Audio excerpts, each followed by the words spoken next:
Le début de ce Real Madrid de Julen Lopetegui était attendu de pied ferme. Pour son premier match à la tête des Merengues, le Basque a cependant vu son équipe chuter face à Manchester United.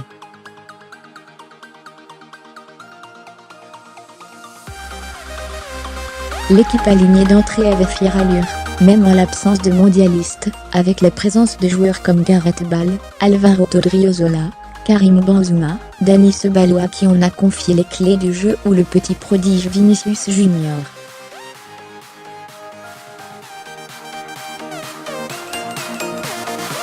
Le petit Brésilien a d'ailleurs fait forte impression pour sa première.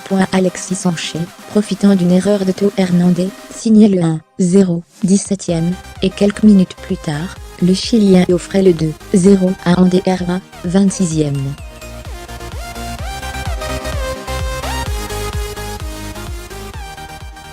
Le Real Madrid parvenait tout de même à se créer quelques occasions, et afficher un meilleur visage au retour des vestiaires, avec une réduction du score rapide œuvre de Karim Benzema, avec Théo Hernandez à la passe, 2-1, 47e.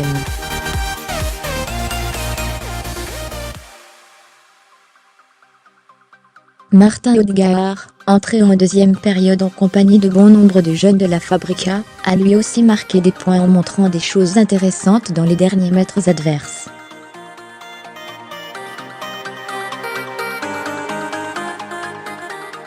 Des Merengues qui auront montré de belles choses, mais qui ont été maladroits dans le dernier geste, à l'inverse de Redeville particulièrement efficace.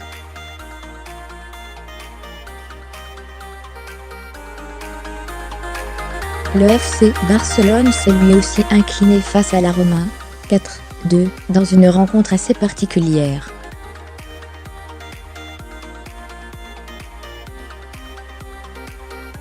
Avec une équipe composée de Clément Lenglet, Arthur, Rafinha ou Malcolm, les Catalans ont plutôt bien démarré la rencontre face à une Roma qui ressemblait bien plus à une potentielle équipe type, et le plus jeune de la fratrie Alcantara mettait les Blaugrana devant au score dès la 6e minute.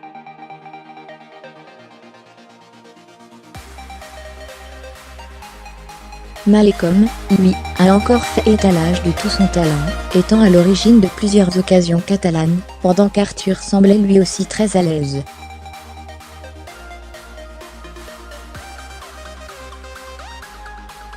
El Shaarawy parvenait à égaliser avant la pause, profitant des quelques largesses défensives d'un Barça pourtant dominateur.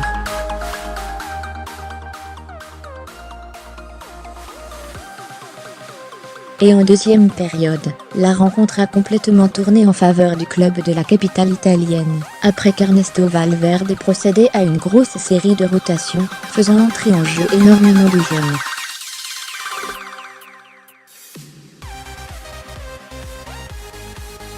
Malcolm parvenait tout de même à redonner l'avantage à son équipe, 49e, mais les Italiens, via Florenzi, 78e, Cristante, 83e, puis Perotti, sur penalty, 86, scellait le sort de la rencontre profitant du manque d'expérience des jeunes de la Masia.